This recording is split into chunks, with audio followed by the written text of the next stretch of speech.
Hoje eu vou tirar algumas dúvidas de vocês, né? Como a gente sempre tira. E vou fazer alguns comentários em relação a algumas perguntas que o pessoal tem feito lá no YouTube, no meu canal do YouTube.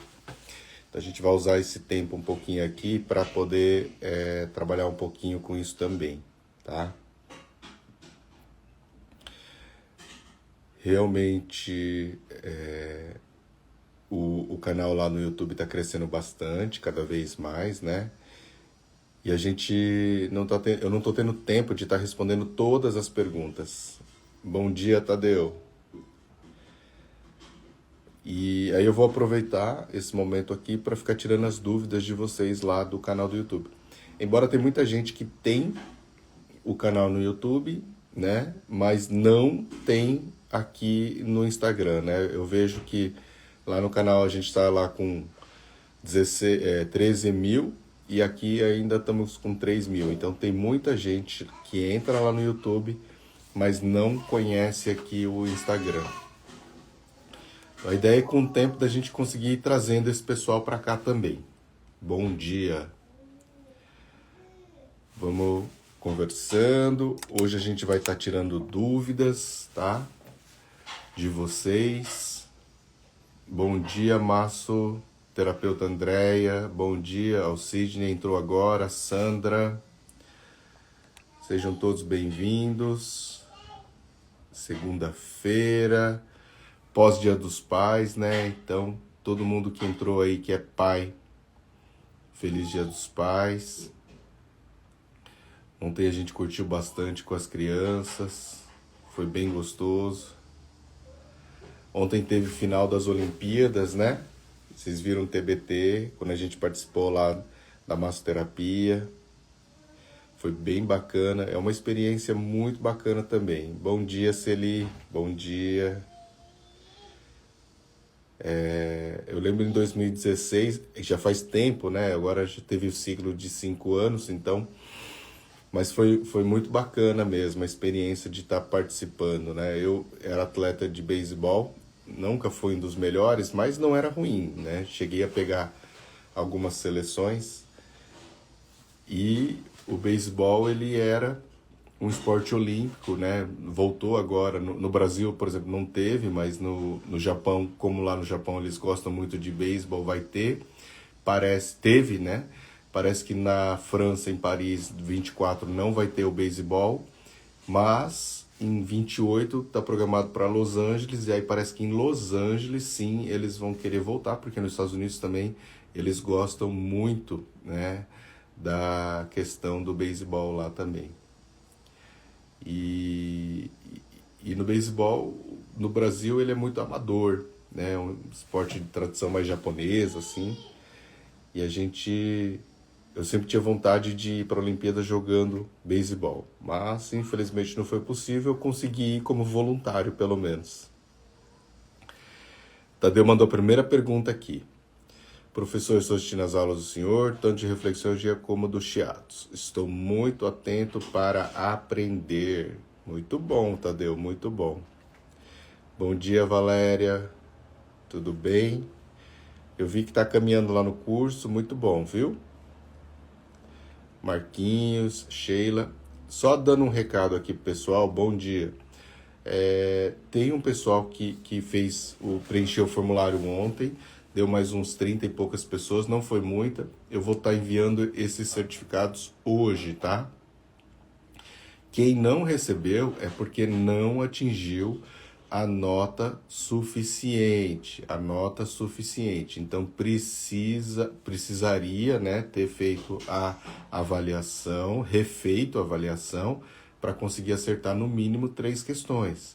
Então tem que ficar atento a isso. Tem muita gente que está reclamando por causa do certificado, mas na verdade é porque a pessoa não observou, não ficou atento ali e não conseguiu acertar o número mínimo de questões, tá? Então tem esse detalhe que precisa ser preenchido, precisa fazer ali, precisa ter essa resposta, tá? E eu vou estar enviando, vou estar finalizando a entrega desses certificados hoje sem falta. E e pode ficar tranquilo quanto a isso. Quem não recebeu realmente é porque não conseguiu preencher ali e tirar a nota mínima para poder receber o certificado, tá? Considerando que essa avaliação ela é bem simples, considerando que o tema ali, né, foi divulgado bastante. Então, Valéria, eu vi isso daí, mas a gente já vai estar corrigindo, acho que foi em e-mail automático, e provavelmente você vai estar recebendo nessa, nessa leva de hoje que eu vou estar enviando, tá? Pode ficar tranquilo. Não entendi, Jorge. Perdão por quê? Pode me explicar melhor aí, por favor? Semana passada o senhor mandou novamente, eu respondi todos assim que os atingi. Beleza, na segunda vez. Então provavelmente vai estar nessa leva de agora, tá, Tadeu? Não se preocupa, não. E vamos falar um pouquinho hoje sobre algum tema que muita gente tem me questionado no YouTube. Contraindicações. Professor, tem até que dia para responder? Já encerrou-se ali. Na verdade, se você quiser ainda, hoje ainda tá lá. Então eu vou deixar até hoje, tá? No máximo, para vocês estarem respondendo. Era para ser até ontem, mas como eu também não tirei do ar, ainda tá lá. Não, esse certificado, Jorge, é do workshop do massoterapeuta de sucesso, do curso de Quick Massagem, tá? Não é do curso completo, tá bom? É do workshop do massoterapeuta de sucesso, do evento que teve lá 3 dias, onde vocês tiveram a apresentação do curso de Quick Massagem, tá? Então, quem assistiu às 3 aulas e queria receber um certificado, tinha que preencher um formulário e tinha que fazer a mini avaliação, né? Sendo aprovado, você vai ter o direito de receber. Então tá lá se ali hoje, vou deixar até hoje, né? Já era para ter tirado, mas como tô aqui na live também, então eu vou deixar ele até hoje à noite. E aí, assim que eu tiver o tempo de fazer a emissão dos certificados, ele vai ser encerrado o link, você não vai conseguir mais solicitar, tá bom? Mas aproveita, tem lá no Telegram, o título do link é link prorrogado, tá? Não sei se você não recebeu, você me manda uma mensagem, um direct, que aí a gente encaminha você lá. Mas tá lá no Telegram, tá bom? Então hoje a gente vai falar um pouquinho sobre contraindicações, tá? E eu não sei, uma pessoa está me perguntando bastante lá no canal, eu vou ter que até responder ele, porque eu não sei se ele acompanha a gente aqui no Instagram, em relação a alterações cardíacas. Sobre contraindicações, o senhor tem falado quais sempre, mas é muito bom não esquecermos. Sim, a ideia é essa, porque como tem muita gente ainda falando sobre dificuldade de contraindicações, eu sempre falo para os meus alunos, assim, é muito importante você ter conhecimento das contraindicações, para quê? Para não lesar o paciente. Então, quando você sabe em quais momentos você não pode atender aquela pessoa, isso te deixa mais seguro em relação a não cometer erros, né? A prevenir isso. E isso é muito importante, porque quando você atende com a massagem um paciente que não deveria receber a massagem, é que você corre o risco de gerar algum mal ou alguma lesão, ou piorar a dor dele e tudo mais. Então isso tem que ser bem atento.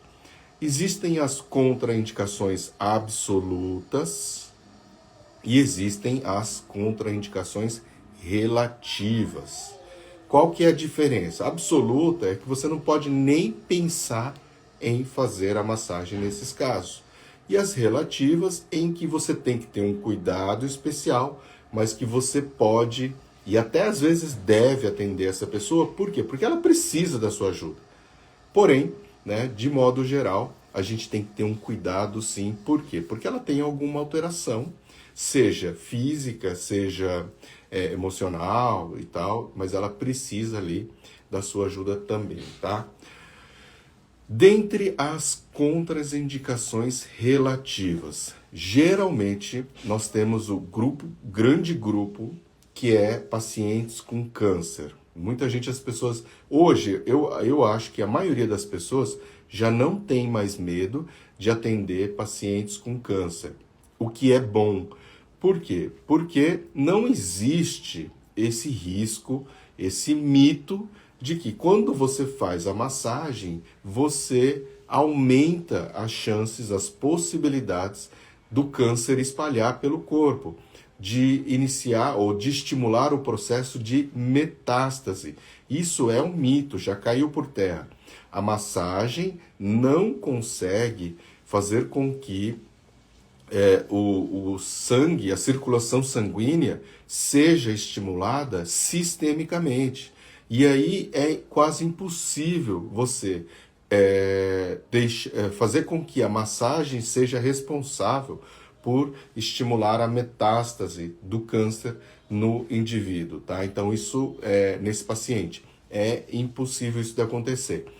Lógico que o paciente com câncer, ele tem uma certa fragilidade, ele é diferenciado, ele precisa de um cuidado especial.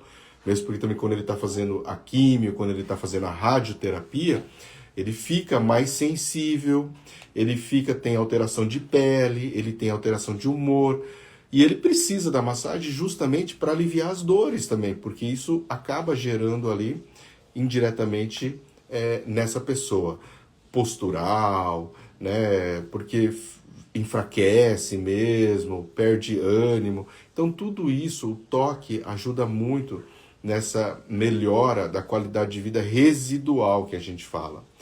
E tem alguns momentos, por exemplo, pré e pós sessão de químio ou rádio, logo, né? Então ele vai fazer químio amanhã. Ah, beleza, hoje a gente pode até fazer a massagem, né? Aí depois da químio, 2, 3 dias depois, não é muito recomendado, porque né, ele está ali muito sensível, muito mais sensível. Então deixa um tempinho, 2, 3 dias. Depois disso, teoricamente, você já pode começar a trabalhar um pouquinho para aliviar aquela sensação de mal-estar desse paciente. E quando você tem a liberação médica, melhor ainda. E na maioria das vezes, hoje em dia, os médicos eles já têm essa consciência, esse conhecimento de que um toque, uma massagem pode proporcionar um alívio significativo na dor, na tensão, no mal-estar. Né? Hoje em dia tem alguns artigos, por exemplo, de pacientes que têm muita náusea, muito enjoo, né? E que fazem quimioterapia, e que se você apertar o ponto que a gente chama da medicina chinesa, PC6, pericárdio 6, ponto PC6, que você pega 3 dedos, pega a linha média do punho, coloca ali na mão, né? Ó, coloca aqui na mão e aqui bem no meio. Então esse ponto é o PC6. Então se você só fizer a dígito pressão, você consegue aliviar e amenizar essa sensação de mal-estar, de náusea e vômito pós-quimioterapia, tá? Não, Valéria, não necessariamente você precisa ali ter a autorização médica, mas quando você tem um bom relacionamento ali, o paciente, você até pede para o paciente falar com o médico, perguntando se ele pode fazer uma massagem para aliviar uma dor também, né? Não é que você tem que ir falar com o médico, pede para o paciente perguntar para o médico se ele pode receber uma massagem para aliviar a dor e tudo mais, tá? Mas não é necessário que sempre tenha uma autorização médica para que você possa atender ele, né? Esse paciente com câncer. De modo geral, não, tá bom?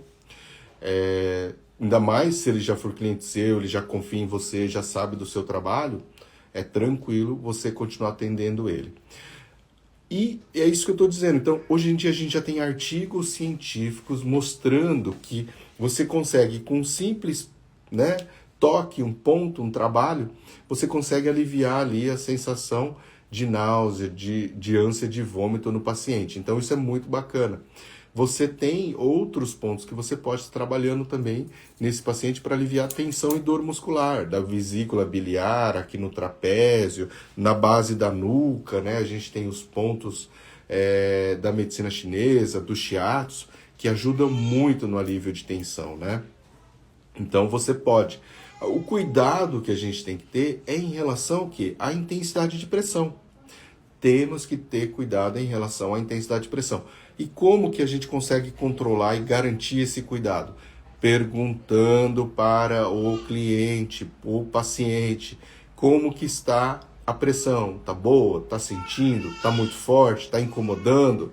Né? Quando você comunica, quando você fala com o seu cliente, você consegue controlar esse viés, essa contraindicação, essa tensão para não causar um mal ali.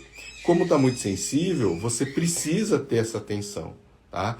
O que acontece muitas vezes é que a pele fica mais sensível. E aí quando a pele fica mais sensível e você vai fazendo o toque, o movimento, né, isso pode sim gerar ali uma lesão. E é por isso que a gente tem que ter esse cuidado, tem que ter essa atenção especial. Para quê? Para não piorar a condição de saúde do paciente com câncer. Tá? Então, esses cuidados básicos são fundamentais, mas que a gente consegue ajudar e aliviar significativamente a condição de saúde desse paciente, isso é fato, é indiscutível, e é por isso que hoje a gente atende sim esses pacientes com um cuidado especial. Outro grupo que a gente precisa ter muita atenção são as gestantes, né? Então, os gestantes sempre merecem uma atenção especial. E hoje em dia, com a massagem, a gente consegue oferecer um conforto muito grande, principalmente para as queixas de dores lombares, em membros inferiores nas pernas, para o inchaço nas pernas também, e para dores nas pernas, sensação de peso, né? Dor no pescoço também. Então, como eu sempre falo para os alunos, a questão da gestante é o posicionamento.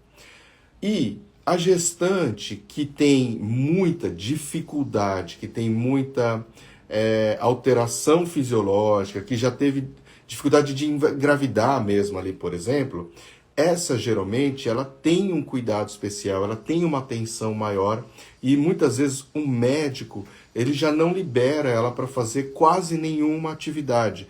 E na maioria das vezes ela tem que ficar de repouso, tá? Lombalgia também, sim, Valéria, com certeza. Lombalgia na gestante apresenta muito e a gente consegue trabalhar bastante isso também, tá? Então, a gente tem que ter essa atenção. Então, aquela gestante que tem endometriose, ovário policístico, tem algum risco ali no seu processo, teve que fazer tratamento de fertilização, né? Independente de qual for, seja por hormônio, seja por fertilização mesmo, né?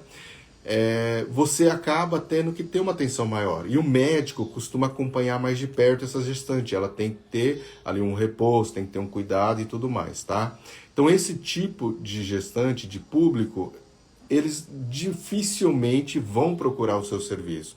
A não ser que a dor, o mal-estar esteja muito forte, muito presente ali no dia a dia dela. Mas ela vai buscar uma pessoa de confiança, alguém que ela já conhece, ou que alguma pessoa do meio dela conhece, confia e que indicou você como profissional. Então, de modo geral, você já tem ali uma vantagem de ter a confiança dessa pessoa. E o que você precisa fazer? Aí você precisa ficar atento às situações gerais e posicionamento. Então, é fundamental a gente posicionar confortavelmente a gestante na maca, ou eu gosto de trabalhar também com a gestante aonde? Na cadeira de quick massage.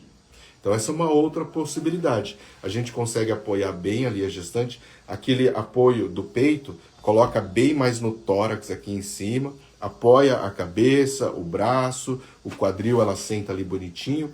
E se a barriga estiver muito grande, você pode pedir para ela, em vez de colocar o joelho dobrado ali na cadeira de quick, deixe as pernas do lado, né, com o pé apoiado no chão também. Então não tem nenhum problema em relação a isso.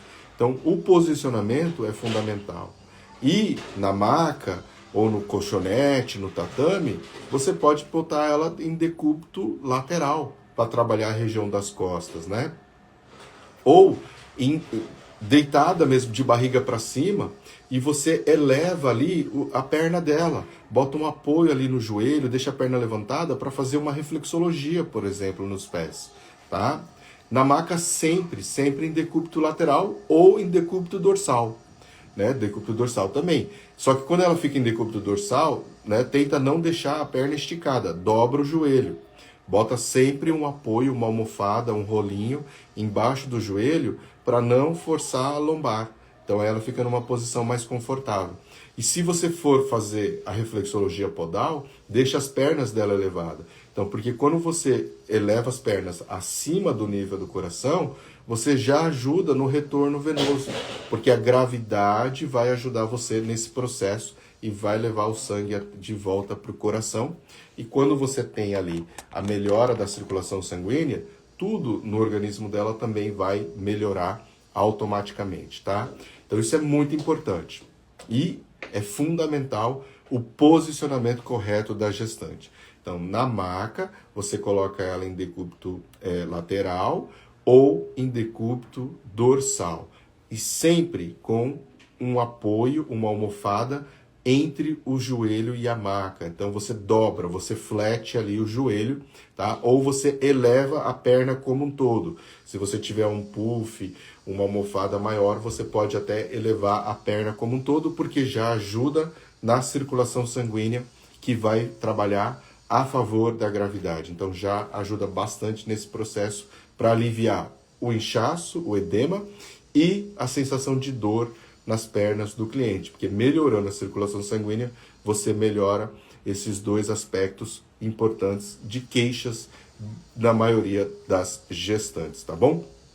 Às vezes também essa deficiência da circulação acaba gerando dor, então você tem também a questão de alívio de dor, alívio de sensação de peso e alívio do inchaço nas pernas da gestante, tá? Você posicionando então da maneira adequada, você consegue trabalhar com essa gestante normalmente. E da mesma maneira que a gente falou com um paciente com câncer, você tem que perguntar para a gestante se a intensidade de pressão está adequada ou não.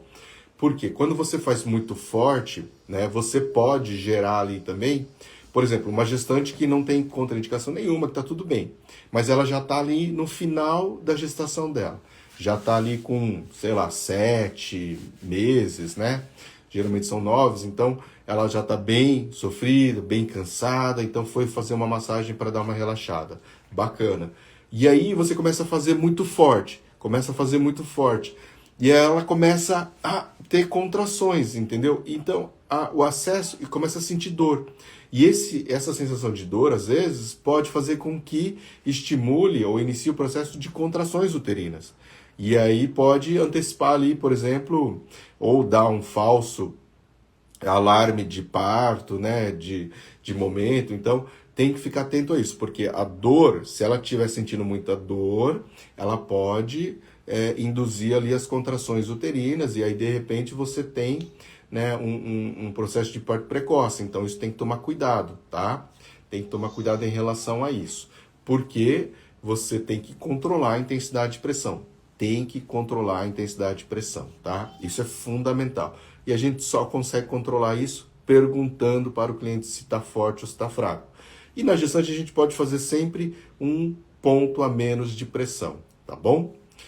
E a massagem ajuda a diminuir câimbras? Sim, né? O alongamento ajuda a diminuir câimbras e a própria massagem, o amassamento, né? Ele vai conseguir trabalhar assim. E aí você pode trabalhar bem as panturrilhas e tudo mais, fazendo com a reflexologia podal, nesse caso, que vai ajudar bastante, tá? Tadeu também perguntando, tem um amigo que me disse que está com a coluna fora do lugar. O senhor me indica o quê? Já já a gente fala nesse aspecto, tá? Porque aí eu vou falar um pouquinho de hérnia de disco e tudo mais, e aí a gente vai entrar nesse aspecto aí, tá, Tadeu? Bom, só para finalizar aqui então com a gestante, nós podemos e devemos atender, mas tem que ter um cuidado com o posicionamento e tem que ter um cuidado com a intensidade de pressão, tá? Então sempre atentar a isso. E também ficar atento assim, aquelas gestantes que têm um risco muito grande, que teve muita dificuldade de engravidar, que está fazendo tratamento, né? Seja hormonal ou de fertilização, vocês precisam ter uma atenção maior e de repente, né, não atendam essas gestantes. Por isso que é uma contraindicação relativa, né? Nesse caso que teve lá risco de descolamento de placenta, tem disminorreia, né, tem alteração endometriose, tem ovário policístico, ela já tem um histórico desfavorável, né, para engravidar, para gestão de um bebê, né? Essas pessoas, às vezes, ela não é indicado fazer a massagem, é melhor que ela não faça mesmo, tá? Mas se a pessoa fez um pré-natal, né, tá grávida ali, planejada, tá tudo certinho, ou mesmo se não for planejada, mas tá fazendo o controle, né, fez lá consulta médica, fez ultrassom, tá tudo certinho, aí não tem nenhum problema dela poder fazer a massagem, tá? Pode ficar tranquilo e que vai, inclusive, ajudar essa gestante a passar por esse momento com menos sofrimento. Isso é fundamental, isso é fundamental. Sim, a anamnese é importante, mas no caso da gestante, são perguntas direcionadas, né? Então, o que eu sempre falo em relação à anamnese, o bacana é você fazer aquela anamnese e direcionar a pergunta para aquele momento. Então não adianta eu ficar perguntando de trauma, se teve alguma queda, que aconteceu isso, aquilo, se o problema ali na gestante específico naquele momento, tá bom? Pode fazer massagem na lombar da gestante? Pode, tem que ter algum cuidado, mas a gente pode trabalhar sim na lombar na gestante. Geralmente, quando você coloca em decúbito lateral, você consegue trabalhar de um lado e depois você vira e faz do outro lado, tá? Ou na cadeira de quick, você consegue trabalhar as duas também. O que eu indico sempre para trabalhar na gestante? A dígito-pressão sustentada, então você pressiona o músculo, segura um pouquinho e aí ela vai sentindo a dor aliviar. Ou você vai trabalhando com traços com o polegar. Ou com essa parte da mão, você vai fazendo uns traços nessa região da lombar, que ajuda bastante a aliviar. Pode passar um óleo para dar uma aliviada e permitir o deslizamento mais confortável, né? Mas você pode estar fazendo desse jeito que vai ajudar a melhorar ali da gestante, tá? Tanto em decúbito lateral, como na cadeira de quick massagem, que aí a região lombar fica bem exposta para você trabalhar ali com ela na região lombar, tá? E sobre quem tem varizes, sim, mesmo, né, quem tem gestante ou quem tem varizes, a varizes, assim, quando ela tá mais sensível, mais sensibilizada, ou você tá ali na fase aguda, nesses casos a gente não atende, tá inflamado, mas geralmente quando a pessoa faz um tratamento, por exemplo, para varizes, dali uns 2, 3 meses, no máximo 4 meses, você já pode começar a trabalhar com essa gestante, não tem problema. Geralmente não vai estar mais tão sensível assim e você consegue fazer a massagem tranquilamente, tá? Só naquela fase aguda, naquele momento, se ela está fazendo tratamento, aí de repente também você segura um pouco. Depois disso, dá para trabalhar normalmente, tá? Bom, falando da gestante, entra no paciente com hérnia de disco. Muita gente tem medo de atender pacientes com hérnia de disco. E será que realmente eu não posso atender paciente com hérnia de disco? Será que é contraindicado a massagem no hérnia de disco? Não, na verdade, entra nessa contraindicação relativa. Então, tem momentos em que eu vou pegar um paciente com hérnia de disco e eu não consigo trabalhar ali com esse paciente. Não consigo. Tenho que, né, esperar um pouco, mando ele de volta para casa, dou algumas orientações. Quais são as principais orientações? Você nunca pode falar para um paciente com hérnia de disco que ele tem que ficar em repouso 100%. Por quê? Porque quanto mais em repouso ele fica, pior fica a condição, tá? Pior. Ele vai piorar com certeza. Então ele tem que fazer movimentos. Lógico que movimentos leves, suaves, né? Do dia a dia ali, para ele continuar andando, para ele continuar ali em movimento. Isso é fundamental. Sem forçar, não precisa forçar, mas que ele precisa continuar em movimento.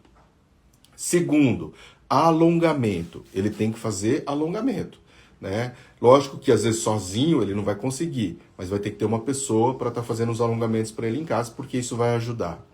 Terceiro, se for uma pessoa já que tem essa hernia de disco há muito tempo, dá para a gente ensinar ele a fazer uma tração, né? E a tração, geralmente, tende a dar um alívio bom. O que é a tração? Você pega ali a ponta do calcanhar, né? O tornozelo da pessoa e puxa um pouquinho a perna reto, né? Deixa ele deitadinho e traciona as pernas. Quando você traciona, você aumenta o espaço entre os discos e, com isso, a dor alivia significativamente. Então, isso é uma outra forma de você tirar ele de crise em casa. Então, essas orientações são fundamentais, porque você gera ali um valor para a pessoa. Você mostra que realmente ele consegue, né, pelo menos aliviar a dor dele de maneira mais significativa. Você tem que deixar claro que não vai curar, mas que você consegue amenizar essa situação difícil que essa pessoa está passando, tá? Bom, além dessas orientações, né, nesse momento de crise, às vezes você tem que realmente também falar, ó, procura um médico, vamos fazer um exame para verificar como que está lá dentro, uma imagem, porque a gente não consegue olhar dentro ali, certeza, o que está acontecendo. Então, às vezes também é necessário mandar ele procurar um médico para que ele faça um exame de imagem e aí a gente consiga, né, ter uma ideia melhor, uma garantia melhor de que eu posso fazer todos os movimentos ali sem piorar a condição desse meu paciente com hérnia de disco. Agora, se eu não fizer nenhum movimento de rotação associado à flexão, o que é isso? Quando eu giro o tronco e agacho, esse é o movimento, ó, girar e agachar, esse é o pior movimento que pode existir para um paciente com hérnia de disco. Esse movimento é proibido. E se ele pegar um peso ainda, então ele agacha, ele gira o tronco e agacha e pega um peso, esse é o pior movimento que ele pode fazer. Se ele fizer isso, com certeza ele vai travar. Com certeza ele vai travar. Então você precisa mostrar para ele que esse movimento ele não pode fazer em hipótese nenhuma. Se ele quer pegar alguma coisa do lado, ele tem que virar o corpo inteiro e aí ele dobra o joelho e aí ele pega o que ele tem que pegar. Então essas orientações também são fundamentais e vão ajudar com que ele consiga ali no dia a dia realizar as atividades sem piorar a dor dele, tá? Então, rotação e flexão é proibido. Isso tem que ficar claro para esse paciente também. E você, na hora que for fazer a massagem, não pode também fazer essa rotação de quadril nesse paciente com hérnia de disco. Se ele tem ali a hérnia de disco e você vai fazendo o shiatsu, né? Às vezes na minha sequência eu faço os dois lados de uma vez, né? Da bexiga ali, por exemplo, do meridiano da bexiga. Então, quando esse paciente tem hérnia de disco, o que a gente tem que fazer? A gente tem que tomar cuidado, porque se eu ficar pressionando nas costas, né, ali atrás, o que eu vou fazer? Eu vou empurrar a vértebra para baixo também. Então, eu tenho que tomar esse cuidado, porque se eu fico empurrando e o espaçamento, a hérnia é anterior, você vai fazer o quê? Você vai aumentar a força de expulsão dessa hérnia. Então, você pode piorar mais ainda a situação dele. Então aí, geralmente você tem que ter essa ideia, ou a partir do diagnóstico, se ela é posterior, se ela é anterior, se ela é posterolateral, né? Para você entender melhor qual o movimento que você não pode aplicar. Então, se ela é anterior, eu não posso ficar empurrando. Se ela é posterior, quando eu empurro, eu posso pinçar o nervo também. Então, eu vou trabalhar um pouquinho mais de lado, né? Eu vou trabalhando, empurrando de lado a musculatura. E eu não vou trabalhar as duas vértebras dos dois lados de uma vez. Eu vou trabalhar um lado, depois eu vou trabalhar o outro lado paravertebral. Eu vou trabalhando por etapas, né? Para não fazer aquela pressão mais direcionada para o movimento ao mesmo tempo. E aí eu consigo controlar um pouquinho melhor a dor ali, o pinçamento nesse cliente com hérnia de disco, tá? Então eu vou trabalhando um lado, depois eu trabalho o outro lado. E eu posso trabalhar bem mais lateral, para justamente não forçar o pinçamento da hérnia ou, né, da alteração ali no nervo ou em outra estrutura que esteja incomodando ali nesse paciente, tá? Mas eu posso fazer a massagem e posso, por exemplo, fazer uma ventosa, né? Fazer uma ventosa. A ventosa, ela não vai agredir, ela vai gerar ali uma alteração fisiológica, física no local, que vai aliviar significativamente essa dor, mas eu não estou gerando nenhum movimento. E isso ajuda muito a não piorar a condição, melhorando a nutrição ali, relaxando a musculatura. Então a ventosa para pacientes com hernia de disco é muito bom e traz muito bom resultado, e praticamente você não tem risco de piorar a dor dele ali, tá? Então essa é uma coisa bem bacana que dá pra gente pensar. Então se você conhece a ventosa, se você sabe de ventosa, procure também utilizar a ventosa nesse paciente com hernia de disco, que vai te dar um bom resultado. E depois, se ele já passou da crise, não está com tanta crise, alongamento e bolsa de água quente. Né? Esse é o tratamento, basicamente. Então você vai trabalhar para soltar a musculatura lombar, glúteo, lateral de coxa. Esses são os músculos chaves, né? Então lombar, até às vezes ali da torácica, né? Do grande dorsal, na musculatura, paravertebral, quadrado lombar, tensor da face lata, lateral de coxa, glúteo e posterior de coxa também. Posterior de coxa muitas vezes influencia lá nessa região. E também abdominal e diafragma, né? Esses músculos anteriores, eles influenciam muito também na região lombar. Outro músculo que influencia muito é um músculo chamado ilio-psoas. Esse músculo, ele fica inserido ali na parte anterior do quadril e às vezes ele puxa quando ele está muito contraído, o que ele faz? Ele puxa o quadril para frente. E quando ele puxa, ele força a anteroversão de quadril, que a gente chama, ele aumenta a curvatura lombar. E com isso você também pode piorar a dor ali na região lombar, tá? Então, você tem que relaxar esse músculo que fica aqui na região anterior da coxa também, que chama ilio-psoas. Então, é um músculo também pequenininho, mas que é bem forte. E quando ele contrai, ele tensiona muito. E ele também pode gerar essa dor na região lombar, tá? Então, trabalhando essas musculaturas, tá? Grande dorsal, paravertebral lombar, quadrado lombar, tensor da face lata, ilio-psoas, abdominal, diafragma, posterior de coxa, você vai ter ali um bom resultado para esse tipo de tratamento, tá bom? A Claudinha está perguntando, professor, poderia falar um pouquinho sobre paciente com dor do nervo ciático? O dor do nervo ciático é aquela dor em que você tem uma lesão ou alguma alteração saindo, né, no trajeto do nervo, né? Esse nervo ciático, ele começa onde? Ali em L4, L5. E ele vai passando pelo corpo, passa pelo bumbum, pelo glúteo, né? Tem o músculo do piriforme e ele vai indo até o joelho, pela parte posterior da coxa, da perna. E no joelho ele divide em dois ramos, um que vai para posterior e o outro que vai para a parte da frente da nossa perna. E nesse trajeto, quando você tem alguma musculatura que tensiona, que pressiona, que comprime esse nervo, ele pode gerar essa dor. Os lugares mais comuns são glúteo, tá? E ali no glúteo você tem o piriforme. Então você tem que trabalhar bastante o alongamento nesse paciente, tá? O alongamento é fundamental. E tentar liberar esse movimento assim, nesse sentido. O alongamento é o que vai ajudar mais um paciente com dor ciática. E às vezes a tensão da musculatura na perna, nesse trajeto, também pode piorar. Então você fazendo a massagem, relaxando desde a musculatura lombar, glúteo, lateral de coxa, posterior de coxa, panturrilha, nesse paciente você já ajuda também a aliviar a dor do trajeto do nervo ciático, tá bom? Então procure trabalhar nesse aspecto, tanto para relaxar essa musculatura, quanto também para tentar verificar os músculos que estão mais comprimindo realmente o nervo ciático, de acordo com o trajeto dele, tá bom? Bom, Hérnia de disco também a gente fechou. Às vezes, quando o paciente tem hérnia de disco, ele pode também ter uma alteração e um pinçamento do nervo ciático, por isso que tem essa relação bem direta, né?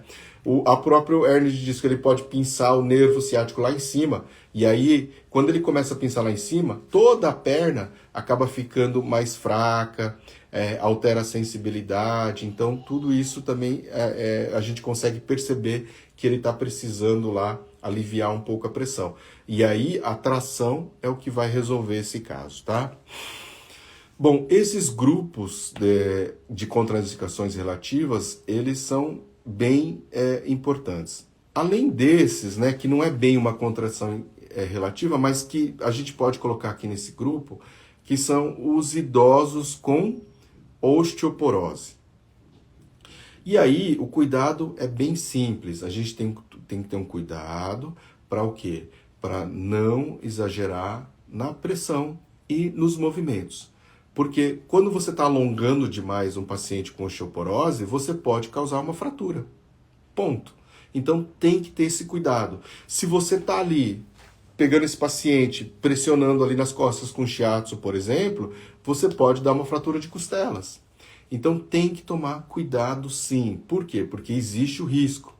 Um risco maior em população idosa, que tem um risco maior de desenvolver, né, que acaba tendo uma incidência maior de osteoporose, e principalmente também da raça oriental, porque também você tem uma maior incidência de osteoporose nessas pessoas. Então, se você for atender oriental, né, seja japonês, chinês, coreano, a chance deles terem osteoporose, principalmente na fase idosa, é muito maior. Então a gente tem que ter esse cuidado maior e perguntar para ele como é que é a condição clínica do osso dele, se ele tem ou não osteoporose. Pode perguntar direto para ele, tá? E você perguntando isso, tendo cuidado na intensidade de pressão e nos movimentos de alongamento, indo só até o limite sem forçar muito, você também consegue atender esse paciente tranquilamente. Agora, contraindicações absolutas. Vamos passar por algumas. Se a gente não terminar hoje, não tem problema. A gente volta a falar um pouquinho na live de semana que vem, tá bom? Contraindicações absolutas. Febre. Febre não se faz massagem, né? Deixa passar a febre ali naquele momento. Depois controla com medicamento, procura um médico. Depois que passar a febre, a gente trata essa pessoa, tá? Sequelas, o que sobrar de dor, mas febre não se faz, porque o organismo tá trabalhando muito para defender o próprio corpo. Então, neste momento, não adianta a gente querer brigar junto com isso. Deixa ali, né, o corpo dar uma acalmada e aí você pode estar atendendo ele. Porque os orientais têm mais tendência? Pela questão genética cultural, tá? Então, uma questão genética cultural, de raça mesmo. E aí acaba assim, a pele branca, toma pouco sol, a questão, né, do dia a dia. Tem medo de tomar sol, então você tem lá uma menor absorção do cálcio, porque lembra que o sol é que faz com que a vitamina D e todo aquele processo de calcificação realmente ocorra, tá? Hoje em dia você tem que falar, tem que tomar sol, mas o japonês oriental, ele morre de medo de tomar sol, por exemplo. Então isso é um fator que influencia e que aumenta, né, a incidência de osteoporose na população oriental, tá? Professor, como eu tinha falado, eu trabalho com produtos terapêuticos, tenho uma cliente que tinha um problema do ciático. Eu vendi para ela um bracelete da minha empresa e ela falou que não teve dor. Tadeu, na verdade, esses produtos, eles podem ou não ajudar as pessoas. A gente não tem como afirmar. Não tem nenhum artigo científico ainda falando, você usar o bracelete vai resolver de uma vez. Mas, né, eu acho que não custa nada, às vezes, você trabalhar ali e ajudar a pessoa. Se está ajudando, beleza. Só toma cuidado porque ele não vai resolver ou não vai ter o mesmo efeito, isso na minha opinião, para todas as pessoas, tá ok? Ele acaba não tendo ali o mesmo efeito para todas as pessoas. Então, só tomar cuidado com isso. Professor, o tempo estimado após uma pessoa que fez cirurgia. Já vamos falar sobre isso. Então, que também é uma contraindicação, né? Então, falar a respeito da febre, contraindicado. Pós-cirurgia. De modo geral, ele depende do médico, da liberação médica, né? Então, se, por exemplo, se o paciente ele fez uma cirurgia de ombro, tá? Teve lá um ombro congelado ou rompeu ligamentos, precisou fazer a cirurgia. Geralmente vai depender do médico, mas de modo geral, né, a gente tem que ter um tempo ali de 1 mês, mais ou menos, né? 3, 4, 5 semanas, 6 semanas, para que ele recupere, para que o inchaço diminua, para que a gente possa trabalhar com a massagem nesse paciente, tá ok? Tem que ter esse tempo, esse intervalo para que ele recupere. Agora, pode ter alguma complicação também, pode ter alguma complicação e aí esse tempo vai se estender. Então tem que tomar cuidado em relação a isso. Por isso que precisei ir conversando com o médico em relação à situação dele. E de modo geral, né, quando você, logo após que ele faz a fisioterapia, o indicado, ou faz a cirurgia, o indicado é ele fazer a fisioterapia. E aí, a partir daí, quando ele vai melhorando a condição clínica de movimento, o inchaço diminui, né, a dor diminui, aí depois disso ele pode estar fazendo a massagem normalmente. Então, de modo geral, vai depender do tipo de cirurgia, né? Vai depender se tem alguma complicação, mas após 3 meses, na maioria dos casos, ele já está liberado para fazer a massagem, tá? 3 meses já é com uma margem de segurança, de 1 a 3 meses, né? 3 meses já tem uma margem de segurança. A não ser que seja uma cirurgia, por exemplo, no crânio, no cérebro, que exige muito mais cuidado. Cirurgias na coluna vertebral, no coração, exigem muito mais cuidado, muito mais atenção. Agora, por exemplo, uma cirurgia estética, né? Uma abdominoplastia, de mama. Geralmente, assim, dependendo do tipo de cirurgia, nesse caso, né, estética, por exemplo, os médicos hoje em dia estão liberando para fazer a drenagem linfática no 1º, 2º dia pós-operatório, justamente para acelerar esse processo de recuperação. Então, a técnica da drenagem linfática, muitas vezes, ela é já mais precoce. O que a gente está falando aqui da massagem que demora um tempo para você poder atender a pessoa é aquela massagem terapêutica, o shiatsu, reflexologia, a massagem clássica. Essa tem que segurar um pouco, mas a drenagem linfática, se você aplica ela e trabalha com ela, às vezes você pode já entrar em ação na 1ª semana, no 2º ou 3º dia pós-operatório, tá ok? No 2º dia pós-operatório já tem gente que atende pacientes, né, que fizeram cirurgia plástica, por exemplo. Então, essas outras doenças, por exemplo, do coração, exigem um pouquinho mais cuidado, a gente tem que ter essa atenção, então demora um tempinho mais para que você possa ali estar atendendo esse paciente, tá bom? Então, logo após cirurgia, contraindicado. Logo após cirurgia, contraindicado. A não ser que seja estética. Então, sim, minha irmã fez cirurgia e conseguia aplicar drenagem linfática e 1 semana depois já estava melhorando. Com exceção da drenagem linfática. Muito bem. A drenagem linfática já vem sendo aplicado imediatamente após cirurgia. Mas é a única técnica que eu ouvi falar que vem sendo aplicada logo após a cirurgia, tá? As outras técnicas, de modo geral, precisa ter um tempo, que varia de 1 a 3 meses, e dependendo do nível, do tamanho da cirurgia que a pessoa fez, pode até estender um pouquinho mais, 4, 5 meses de prazo para poder fazer a massagem. Mas, de modo geral, 3 meses ali, a pessoa já está plenamente liberada para receber qualquer tipo de massagem, tá?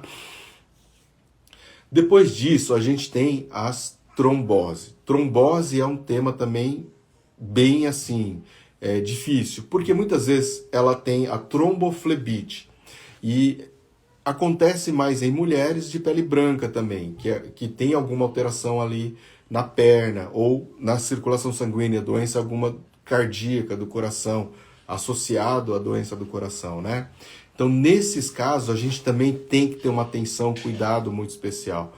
E como que a gente sabe disso, né? Então, quando eu estou fazendo a massagem e ela tem muita sensibilidade na perna, aí você levanta um pouquinho a calça, se ela tá com calça ou se ela tá sem roupa ali, e você faz uns traços. Se ficar vermelho na região da perna, você tem que parar imediatamente. Tem que dar um repouso, porque ali pode ser um caso de flebite e uma trombose. Então, uma tromboflebite, inflamação dos vasos e associado ali algum trombo que possa ser deslocado, e aí o risco, né, de acontecer alguma coisa com o paciente é muito grande. Então, tem que parar na hora. Você não vai mandar o paciente embora para casa direto, você vai deixar ele em repouso, pode fazer uma compressa morna ali na região para ajudar a recuperação. E aí depois de 20, 30 minutos, né, com as pernas elevadas, aí sim você pode liberar esse paciente para casa, tá? Professor, no caso de um AVC, a massagem terapêutica e reflexologia seria importante para fazer? No caso do AVC, tudo depende da queixa ali, da dificuldade ou da sequela, do tamanho da extensão. Mas se for uma situação assim de hemiplegia inteiro, a massagem terapêutica e a reflexologia podal sempre vão poder ajudar. Sempre vão poder ajudar. A questão é a prioridade desse paciente. Então, porque ele precisa, às vezes, fazer uma fisioterapia todo dia. Ele precisa fazer todo dia, principalmente no começo. E aí a gente tem que entender que a massagem vai acabar entrando, né, no segundo plano. Então, depois que passa esse período de estimulação para melhorar ali a condição motora desse paciente, porque ele não vai conseguir mexer o braço, não vai conseguir andar direito. Então, tudo isso tem que ser trabalhado o mais precoce possível com a fisioterapia. E aí, depois que esse processo melhora, e lógico, se a pessoa tem condição financeira, ela pode antecipar isso, né? Mas eu sei que a maioria das pessoas que tem AVC, né, eles têm muita dificuldade, e aí tem uma questão financeira. Ou eu faço fisioterapia, ou eu faço massagem, ou eu faço acupuntura. Não dá para fazer tudo ao mesmo tempo. Se ele tiver condições financeiras, beleza, pode fazer tudo. Pode fazer fisioterapia, pode fazer acupuntura, pode fazer massagem, que tá ótimo. Quanto mais ele fizer ali, mais rápido vai ser a recuperação dele e maior a chance, né, dele recuperar tudo. Mas não é garantia também. Agora, se ele não tiver condições, sempre é preferível, primeiro, a fisioterapia, para a recuperação dos movimentos, para conseguir voltar a andar, a marcha, para trabalhar o processo de marcha e do braço, né? Aliviar as dores, e depois, no momento seguinte, você consegue associar, porque aí a fisioterapia não vai ser mais diária, e aí ele vai ter tempo na agenda, tudo mais, para poder fazer a massagem também, tá? Então, nesses casos, a gente tem que pensar nisso. No AVC, tem essa condição que a gente tem que pensar. Mas se ele tiver condições financeiras de fazer a massagem, fazer a fisioterapia, fazer a acupuntura, e ele quiser fazer tudo, muito bom, ótimo, vai ser melhor para ele.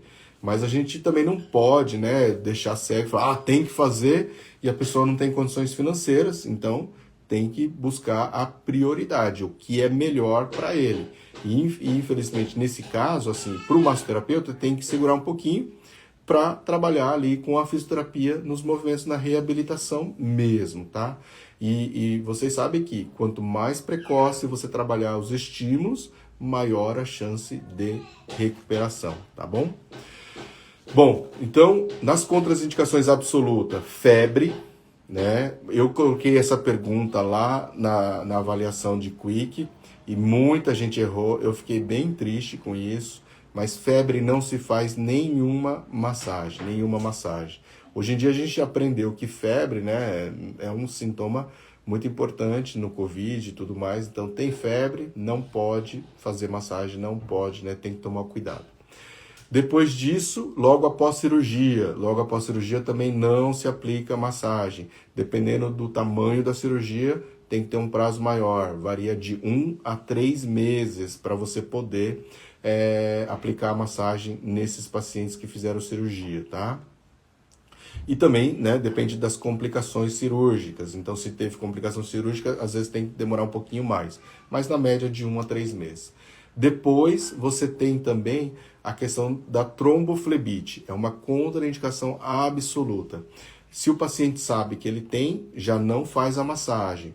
Mas se você não sabe, você vai observar, principalmente quando você for trabalhar na perna. Se começar a empipocar, ficar tudo vermelho, né, ou nas costas, que seja, em alguma região do corpo, né, você já tem que parar de fazer a massagem imediatamente, porque tem flebite e pode ter um trombo associado, tá? Tromboflebite, contraindicação absoluta. Se deslocar o trombo e parar no pulmão, no coração ou no cérebro, ele pode vir a morrer na hora. Então você pode ter um infarto, você pode ter um derrame, você pode ter uma embolia pulmonar. Então isso é super grave, tem que tomar cuidado com isso, tá? São contraindicação absoluta. Depois, a gente tem também, que foi falado aqui em relação ao que? Essas são as contraindicações absolutas, principais, né? Então, febre, doença infecciosa aguda, doença inflamatória aguda. Então, tudo que está agudo ali, então, naquele momento, uma hernia de disco aguda, é contraindicação absoluta. Uma tendinite aguda, contraindicação absoluta, tá? Um AVC também na fase inicial, né? Vai ter todo o processo de cirurgia, também nesse início, não é melhor fazer a massagem, principalmente se estiver muito sensível. Faz a fisioterapia, no segundo momento a gente aplica a massagem, tá bom? Mas o AVC já também é uma contraindicação relativa, né? Tudo depende do nível, do grau de extensão do AVC desse paciente, entendeu? Então, se foi um AVC leve, a gente pode atender ele mais rápido. Se foi algo mais extenso, que causou mais sequelas, aí provavelmente a gente vai ter que ter um cuidado e vai demorar mais para poder atender esse paciente com a massagem, tá bom? Bom, pessoal, foi isso, a gente trabalhou quase tudo. Se tiver mais alguma dúvida em relação a isso, escreva lá nos comentários a dúvida de você em relação a qual situação eu posso ou não posso fazer a massagem. Então, deixa lá nos comentários, porque conforme eu vou lendo, eu vou respondendo também, tirando mais dúvidas de vocês em relação às contraindicações, sejam elas relativas ou sejam elas absolutas, tá bom? Então, esses casos aí. Uma outra pergunta aqui, ó, da Ana Paula. Se o cliente está sentindo muita dor, no caso, hérnia de disco, ela não está aguda? Na maioria das vezes, sim. Só que tem momentos em que mesmo, né, como ele já tem essa dor há muito tempo, tá? Quando a gente fala de contraindicação absoluta, é quando tem o trauma e acabou de acontecer. Mas quando esse paciente, não, eu já tenho hernia de disco há 3 anos. E aí teve um momento de agudização, quando ele está mais sensível, tá? A gente tem que tomar um cuidadinho maior nessa situação, tá? Mas como ela já é antiga, ela já é crônica, às vezes eu posso já conseguir trabalhar assim, quando você tem mais experiência, quando você consegue palpar certinho ali, quando você consegue fazer a tração, quando você consegue fazer uma ventosa, você já consegue dar ali uma ajuda boa para esse paciente. Auriculoterapia para dor lombar, nesse caso assim, é fantástico. Você não põe nem a mão e você consegue ter um resultado bom com esse tipo de paciente, né? A auriculoterapia, nesse caso, é super bacana, dá um resultado muito interessante, que você não precisa botar a mão mesmo no paciente. Então você não vai ter ali a contraindicação da auriculoterapia, tá? É uma forma de você ajudar esse paciente nesse caso. Por isso que ela é interessante e é por isso que ela está na minha lista agora, no segundo semestre 2022, no primeiro semestre de 2022, né? Passando esse semestre agora, a gente já vai estar gravando, desenvolvendo esse curso para estar oferecendo para vocês aqui também, tá? E então é isso, né? Mas aí, dependendo do caso, eu consigo fazer um alongamento, né? Dando ali uma analgesia para depois conseguir fazer um alongamento, é possível. Agora, quando é agudo, ele aconteceu naquele momento, ele travou fazendo um movimento, né? De agachamento, carregando um peso, aí nesse caso é melhor a gente não fazer a massagem, procura um médico, depois, uma semana depois, geralmente, aí sim você já pode pegar e atender esse paciente normalmente, tá bom? Tadeu, obrigado, professor. Eu que agradeço, tudo de bom. tenho muitos resultados em dor lombar com auriculoterapia. Tá vendo, ó? A Annelise aqui, ó, do grupo mesmo falando, comprovando que, né, consegue atender bem pacientes com dor lombar ali com auriculoterapia. Muito bom, Valéria. Você é suspeita para estar falando, né? Eu que agradeço. E, pessoal, vamos encerrando a live de hoje. Muito obrigado aí pela participação de vocês. Então, como eu falei para vocês, falamos sobre contraindicações relativas e absolutas da massoterapia. E é importante para que você tenha sucesso na carreira, para que você não lese o seu paciente, você precisa saber das contraindicações, tanto relativas quanto absolutas, tá ok? Então, até semana que vem. Caso tenha alguma queixa, alguma situação que eu não comentei aqui na live, escrevam lá nos comentários que eu vou respondendo aos poucos, ou na live seguinte a gente pega de novo para estar trabalhando esses temas, tá ok?